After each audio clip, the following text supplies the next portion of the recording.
চাওক এতিয়া আমাৰ 20ৰ পৰা 25ৰ ভিতৰত আমাৰ এটা ব্যৱস্থা আছে ৰাইচুমাৰী বুলি কয় আমি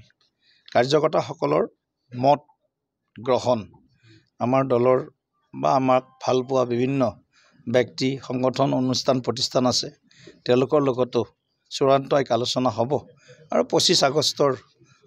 ভিতৰত আমি এটা চূড়ান্ত সিদ্ধান্ত ল'ম আৰু তাৰ পিছত আমাৰ যি প্ৰাৰ্থী চয়ন প্ৰক্ৰিয়া মানে এইটো প্ৰক্ৰিয়াৰে অংশ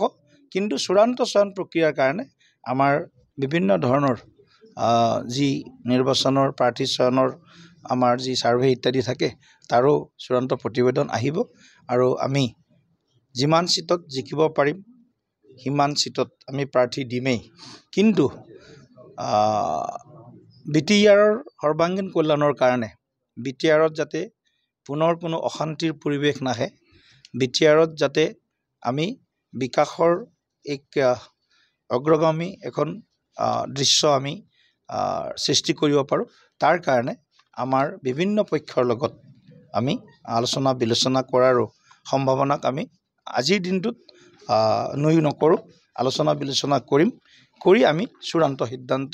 আমাৰ ইলেকশ্যন কমিটি আৰু আমাৰ বিটিআৰ নিৰ্বাচনক লৈ যি কৰ্ণধাৰ সমিতি হৈছে মাননীয় মুখ্যমন্ত্ৰী ডাঙৰীয়া আমি সকলো আছোঁ সকলোৱে বহি আমি অহা হয়তো 25ৰ পৰা 26-27ৰ ভিতৰত আমি এটা চূড়ান্ত সিদ্ধান্ত গ্ৰহণ কৰিম